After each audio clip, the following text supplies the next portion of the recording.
Welcome to a series of conversations called My Lourdes Story, where I'll be talking to various people about their Lourdes experience and what Lourdes means to them.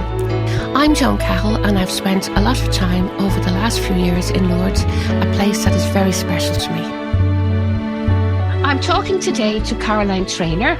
A lot of you will know Caroline as she looks after us all in Lourdes. Caroline is originally from Boherlahan in County Tipperary and is one of 4 children to Oliver and Breda Trainor. So thank you, Caroline, for finally agreeing to talk to me. Thanks, Joan. I know it took a little bit of persuasion. So, no, I'm happy to speak to you today. So will you tell us a little bit about your family and growing up in Tipperary, Caroline? Yeah, sure. Well, as you said, there were 4 of us, 2 boys and 2 girls, so very balanced. Yeah, we moved to Ardmale from the outskirts of London, actually, in the early 70s, because Mommy's from County Tipperary and Daddy was from Monaghan. And they met in London, like a lot. And anyway, the 4 of us were born there, and we came back to Tipperary, to Mommy's home territory in the early 70s, and grew up in Ardmale, a lovely little village, part of the parish of Boherlahan Douala. The 4 of us went to primary school in Boherlahan, lovely little school in the middle of the country. Looking back, of course, we realised the freedom that we had back then. Even living in Ardmale, we actually we lived in the old schoolhouse, and that was quite a novelty, obviously, as a child growing up in what had been a school. And Daddy over the years made it into a house. It was always a home. But yeah, we'd lots of space, lots of neighbours playing around, lots of time over the fields, and great childhood. An idyllic childhood by the sound of it. It was completely. So your first visit to France was back in 1991 when you worked as an au pair in Cognac in the western part of France. That's and right, this yeah. also coincided with your first visit to Lourdes when you went on a day trip. So will you tell us a little bit about this trip? Yeah, well, at the time I was in college in UCC, so because I was studying French, it kind of was necessary to come to France for the summers to try to improve. And anyway, that summer I was spending the summer in Cognac, as you say, with a family who, let's say, by French standards, were quite Catholic.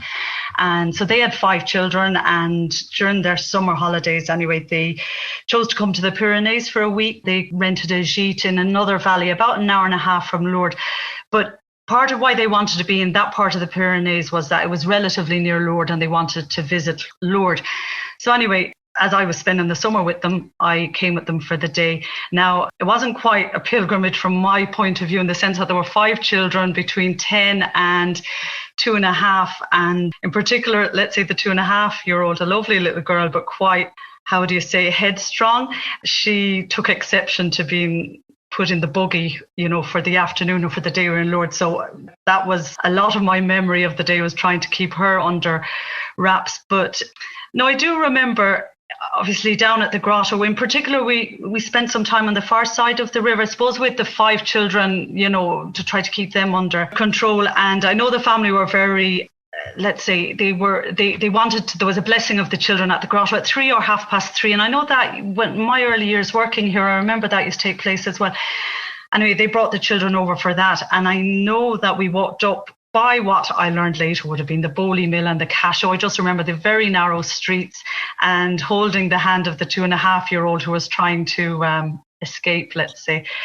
And I do remember in particular going into the underground basilica, and just, I couldn't get over the size of the building, because there was like a truck. Now, it would have been probably a small kind of worker truck, with a lift or that in the middle of it. And I couldn't believe this. Imagine the church is that big that, a truck or a kind of a van could fit into it. So they were just, it was a very short visit. But I was quite happy to be here, because I'd never been to Lourdes, had heard of it just, little bits, knew it was in France, but wasn't really tuned in to, to the whole story or pilgrimages or anything like that. So it was like a brief little introduction to Lourdes, let's say. And you returned then to Lourdes to work in 1993 when your Auntie Jo saw an ad in the Evening Herald from a tour operator. Happy with the days. I know, advertising for couriers. So obviously you got the job. So tell us about this and what Lourdes was like to work in then. Yeah, Joan, I came back to Lourdes like that again. I was still studying the French thing. And for me, I had finished my degree and I wanted to come back to France. So Lourdes was in France. So that ticked that box.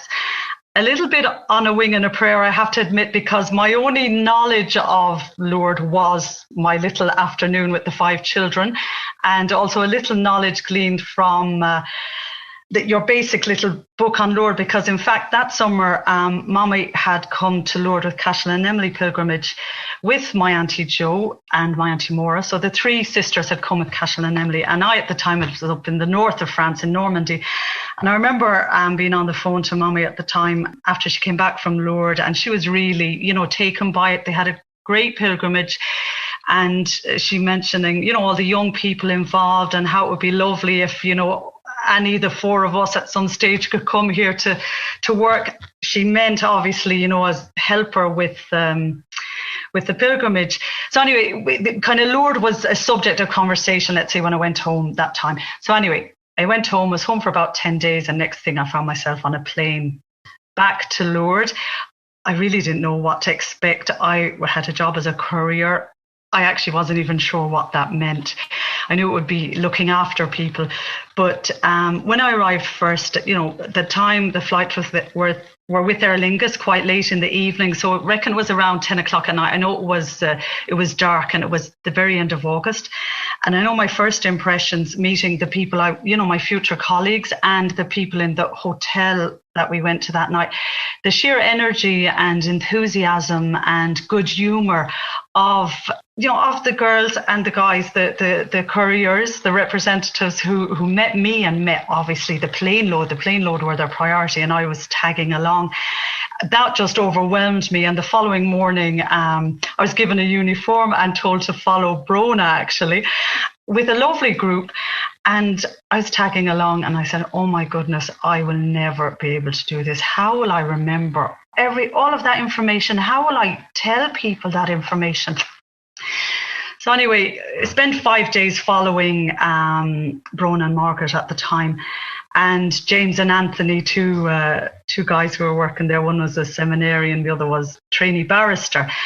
I have to say, we laughed an awful lot. The groups were just lovely. They were all parish groups those first couple of weeks that I was here, and little by little I found, I was remembering things. And yes, I can actually bring a group from A to B without losing them or getting lost myself.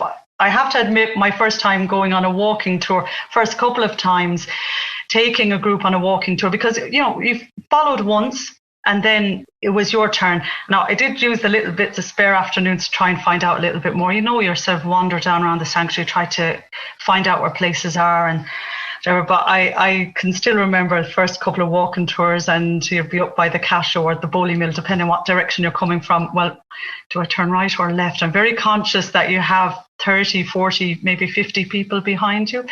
But yeah, thoroughly enjoyed it. The contact with the people, and because you have your own little group for 5 days, you tagged along with them, maybe stayed at their ceremonies. Not all the time, but some of the time, and you were, without realizing it, you were getting a lot from their pilgrimage. And I remember going home and talking to Mommy and Daddy at the time and saying, and everybody says thank you all the time to you, saying goodbye to them at the airport, and they're all saying, and yeah, it was. Yeah, I have to say, I was bowled over. I really was. It was really, really positive. Now, it was hard work, the hours, as you know, but yeah, it was just really positive experience.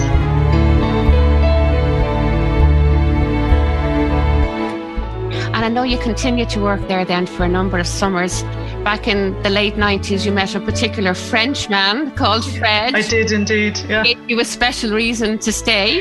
And Joan, I was, often think about this, and we might have chatted about this before. I continued to come back to Lourdes for a few summers, tried not to come back, but was persuaded to come back. And like that, was still enjoying with a great working atmosphere between us, with my colleagues at the time, and with the groups. And even though reason, you say, really, I need to go home and get a real job, a proper job. But there was always this drawback. And, I've been thinking about this, and there's this quote that we did in French in college. We studied Blaise Pascal, but anyway, in English, and it's quotation people know in English, if I can actually remember it properly, is that the heart has its reasons that reason knows not. And anyway, back, over 20 years ago, I was coming back for the last summer. That was it. We'll have another summer working with the same colleagues. I needed to get back home and follow plan A, as they say. And during the course of that summer, let's say when I came out, I left it at the grotto. I said, look, to Our Lady, give me a little bit of guidance here if you can. I just left it there, as you know, what a lot of people do. And then, as it happened later that summer, I met Fred, who is now my husband, my long-suffering husband. But that's the way, sort of the twists and turns of life. And Caroline, what has Lourdes been like over the last year? I know we've all been loving your videos that you've been sending, but it must have been just so different without all the pilgrims. Yeah, Joan, it has been, I suppose, it kind of, going back, say, the first, what they called here the confinement, the first lockdown, over a year ago, when everybody was really locked down and the sanctuary was closed, completely closed. And I think then, and we were all limited in our movements. And it was very strange to drive into town to do shopping or whatever, going by and not actually being able to go in. We all, I suppose, took it for granted all of the time, that apart from obviously when the gates are closed at night or whatever, but that you could go, if you wanted to go to the grotto, you could go. For us living here was like you could just go, but realizing that you couldn't. And then this time last year, second half of May last year, when it reopened, limited, began to realize what a privilege it is for us that we're here, that we can go. And obviously very quiet compared to, like last May when it went down the first time after reopening. You're realizing that, Armagh would have been here, or Drumore, or the military, or Ossory, or Rafo, and you're very, very conscious of all of those pilgrims and all of the reps, the people who work here that would normally be here and they're not here, and it's quiet. But you could sit there and hear the birds singing that I probably hadn't noticed before, because when you're working here, as you know, you're not on a pilgrimage, so you don't always get this quiet time. And I know myself in particular, the last few years, I suppose, especially when we would go to the sanctuary during working hours, let's say, you're always on kind of a mission that you have to go there because you have to meet somebody, or you have to meet a group, as you know, yourself, or collect something, or solve a problem or avoid a problem. So you're running, or you're concentrating on that. And even though lots of things are happening around you, and kind of just a little bracket in that sometimes when you are doing that, and I've said this to people before, you go in and you're on a mission, you're concentrating where you're going, and next thing it's like you get a slap in the face, something strikes you, and you're like, yeah, this is what it's all about. And I suppose this last year, that in particular, being able to go down, and I've probably gone down, more often on a personal basis in the last year than I've ever gone, because it's quiet, and you feel when you're down there, you're really present to it all. I don't know if that explains it correctly. But that's why, the little videos, the good, the bad, and the ugly, as they say. But, just sometimes you're conscious that, we're here, and obviously not just me, lots of us that are involved normally in looking after the pilgrims when in normal times, that, we're here now. When we do go down, it's just, we miss all of that, but we're just so... Yeah, but I come back to the word privileged again, or honoured to be able to be here, and conscious that you're walking in the steps as well of all the millions and the thousands of our own pilgrims that we'd normally be dealing with. So yeah, very conscious of that. Now it's things are picking up a little bit, Joan. Recently, there's more French circulating now over the last 2 weeks. So relatively speaking, compared to, past months, it's busy. As in, there's not it isn't as quiet, and it's nice to see, people coming back, particularly at the weekends. A lot of people around, so yeah, it's important. It's important to see the people coming back. Really, really is. Well, I know your videos, really, honestly, Caroline, they have meant so much to us to be actually. We sort of felt that we were there with you, and I'm delighted. That's great. Yeah, good. I firmly believe that when the time is right, Our Lady does invite you to Lourdes. And I know that Breda, your mum, really wanted you to go herself. Yeah. And I think it's very fitting that in your local church in Boherlahan, there is a mosaic of the grotto. So, that's right, yeah. Yeah, so I do think that Lourdes was somewhere that you were meant to be, Caroline. Yeah, it's I think you're right, Joan. There's I was sorting through stuff there yesterday, and there was a reference to these voices that are there in the background, or someone's tapping you on the shoulder, and I do believe that. Sometimes we say it jokingly with Mommy at home, and said, why did we ever let you go off? And I said, look, Mommy, there you go. You'd want, the whole Lourdes experience had touched her, and as you say, the mosaic up on, the entrance into Boherlahan Church that we probably paid no heed to, as youngsters. And also every Monday evening in Boherlahan Church, and it still goes on, though the Mass now is the daytime in the morning, there's the novena to the Miraculous Medal, and we started going to that as youngsters, and oftentimes I would be sent as our representative from the house with the neighbours if Daddy was working away and the car wasn't at home, and that, and then we'd walk down maybe sometimes in the summer, or go down together as a family. And that was something, only when it came to Lourdes later on, it relied, the connection between the Miraculous Medal and Lourdes, and it's all connected, and it brings us here, Joan. Like yourself coming through with your mum, and it's amazing. Isn't it? Absolutely. And Caroline, have you got a favourite place yourself within the domain? It's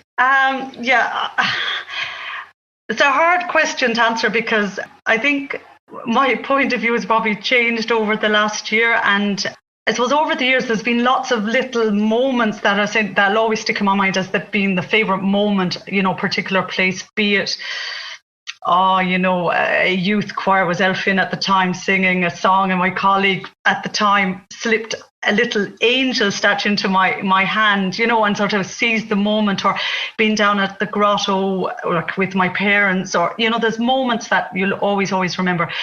But look, I think, it's the grotto these times in the quiet. And look, this morning it was down there for the Middlesbrough Grotto Mass, and I think I've mentioned maybe this thing before. I love when you go down to the grotto and you see the rose blooming. I always just think of it as something really, really positive. And I know, during one of the apparitions, Abbe Perimal said to Bernadette, find out the name of this lady and tell her to make the rose bush bloom at the grotto, or, more or less those words. So when I see the roses blooming there, it always for me is something positive. So I love being down there, when it's quiet, when I can see that. And this morning at the end of the Mass, Father Xavier, the chaplain who he's a coordinator for the International Pilgrimage, just couldn't believe this. So excuse me if I get a little bit emotional. At the very end of Mass, he went over to where the roses are along by the wall of the grotto, and he actually pulled out one of the little roses and gave it to me. And so it sort of brings everything back to what you're saying. I think, we're all called here, and if we're here at a certain time, I think that's where we're meant to be. Oh, that's so special, Caroline. Absolutely. Yeah. I think that'll stay with me for a long time. Oh, that's lovely. Caroline, it's just been so lovely talking to you. That's great to chat to you, Joan. Great to see you. Can I ask you to leave us with a thought for the day? Yeah, I will. And the thing is, I had this chosen before if I find it. It's from, look, Daddy was from Monaghan, and I love Patrick Kavanagh's poetry. I like that anyway. We all learned a little bit in school. And our parish priest at home in Borhalana often quotes Patrick Kavanagh. And a number of years ago, at a grotto mass, now it would have been a June pilgrimage, and I can't for the life of me remember if it was Cork or Ross or Waterford and Lismore, but anyway, it would have been 13 or 14 years ago, and the priest giving the homily ended the homily with the last couple of lines of the Patrick Kavanagh poem, A Christmas Childhood. And for me, it always sticks in my mind, and this morning it really clutched it. And just in the sense that, Lord, there's lots of things going on around, but when you're down at the grotto, you're there. If you can just remove yourself from so anyway, it's my father played the melodeon, my mother milked the cows, and I had a prayer like a white rose pinned to the Virgin Mary's blouse. Wow, how special is that after what happened this morning? Yeah, I just love the image of it, because I really think, anybody coming, everybody,